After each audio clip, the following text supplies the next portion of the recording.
what's the optimum height, if there is one, of a truly sustainable building, and what factors would influence that calculation?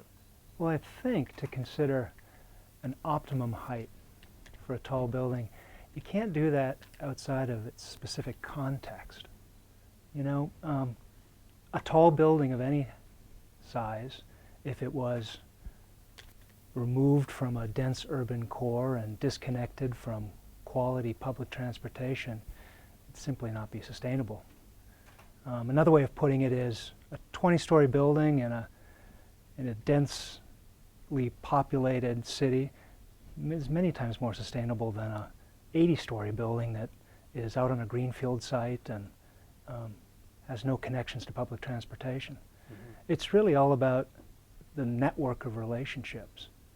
So it's a very difficult question to answer. Mm-hmm. And I think it fundamentally has to do with this idea that sustainability is much more about a context than it is about how tall something is or whether it has the latest gadget associated with it. Are there elements of that thinking that tall buildings can incorporate, whether they be in far-flung, potentially environmentally unsustainable landscapes or in downtowns with great transit connections and a higher share of renewable energy in their local power supply? Are there universal rules?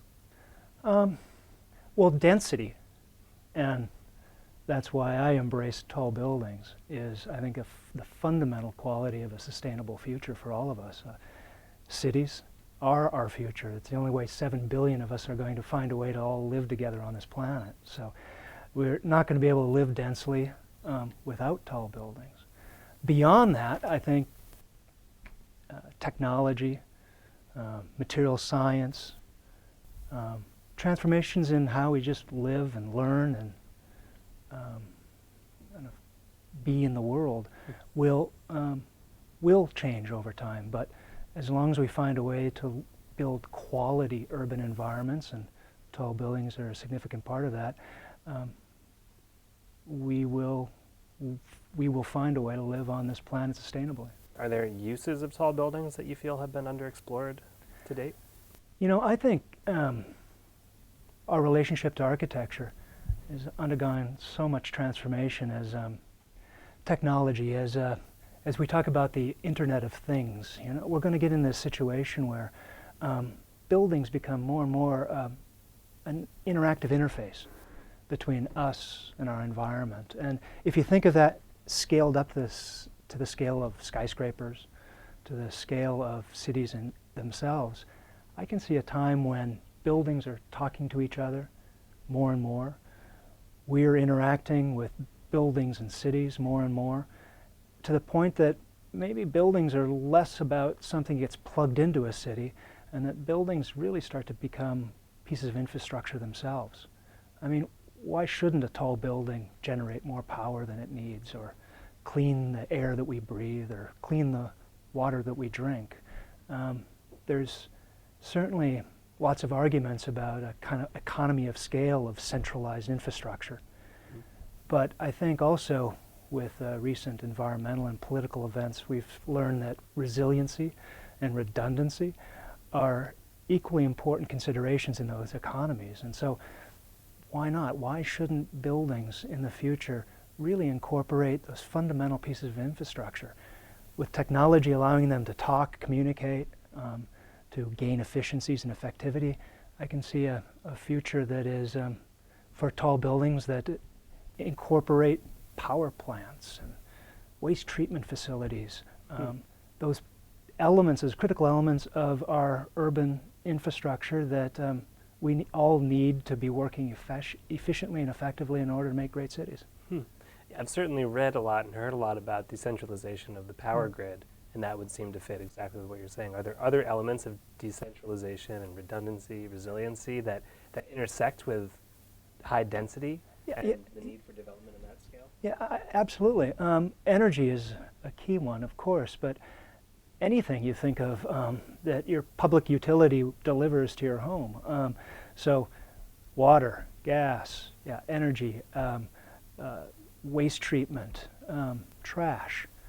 Any of these elements can find a way to be addressed, incorporated into our larger buildings, buildings that can clearly support, that clearly need to develop some form of infrastructure inherent in their own scale. It's just a matter then of building more of it at that location and then hooking each one of these locations up to each other. If you could pick a major tall building design, construction, operation, management topic that needed more research, what would it be? Tall building subject that could use more research. Well, something I've, perhaps a little sci-fi, construction robotics. And why would I don't spend a lot of time on high-rise construction sites, one of my favorite places to be. But when you go to a construction site, one thing you're amazed, it hasn't changed all that much. I mean, really. Right. Sure, technology has made some incremental changes to the way that projects are delivered on the construction site, but generally it hasn't faced the same kind of disruptive innovation as so many other professions and businesses have. I think it's an area that's ripe for more research and innovation, and with it, cost, schedule, quality could be really radically realigned. Let's see. We could talk about facade design a little bit. Sure. How has it changed since you began your career? Well, it's changed a lot. Now, when I started my career 3 decades or so ago, the industry was undergoing its own kinds of transformation. Material methodologies were being reconsidered. You had unitized curtain wall systems, you had high-performance glazing, you had stone veneers coming onto the market, and those changes changed the way we designed, changed the way we built. At the same time, we were designing with tools that really hadn't changed all that much. I mean, 30 years ago we had pens and pencils.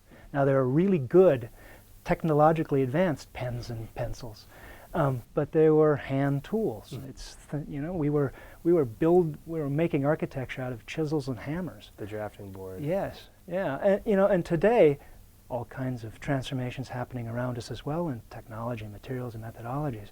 But what has really sponsored so much of the transformation of how we even tackle facade design is our tools have changed, and with not only a tool that makes it more efficient to draw, but tools now that again let us design within a much more robust information workflow, so that a designer is simultaneously understanding not only geometry and space and form, but can understand energy, modularity, cost, all kinds of other criteria that we just weren't able to, as we're sitting there with our hammer and our chisel, to really be able to address fully. So this new environment of being embedded in a much richer data flow again holds a promise for making much more intelligent decisions as we think about what a facade is and how it can perform. One thing maybe you'd have an interesting perspective on is I've been asking a lot of people, what should be done with the existing building stock, because there's certainly a lot. Yeah, absolutely. What do we do with old building stock? I love the line as the most sustainable building is the one you didn't build, meaning you take existing buildings and you rejuvenate them, you breathe new life into them, make something out of each and every one of those assets. And New York, where I'm from, is a great model for it. There is a number of buildings that have gone through a number of different life cycles. In fact, we're involved in a project now that was built over several decades as a hospital, and we are converting it into condominiums. And you think, now how the heck would you take a hospital and turn it into a home? It's challenging.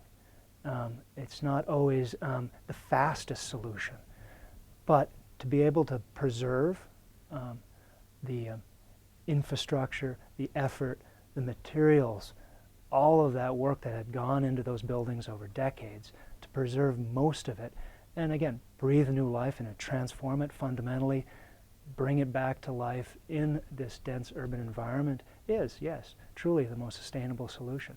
So if we can continue to challenge ourselves in how to do that, rather than taking sometimes the easier way out, which is tear it down, start over. I do think that our cities will be better places, and yes, we'll have a smaller footprint on this earth.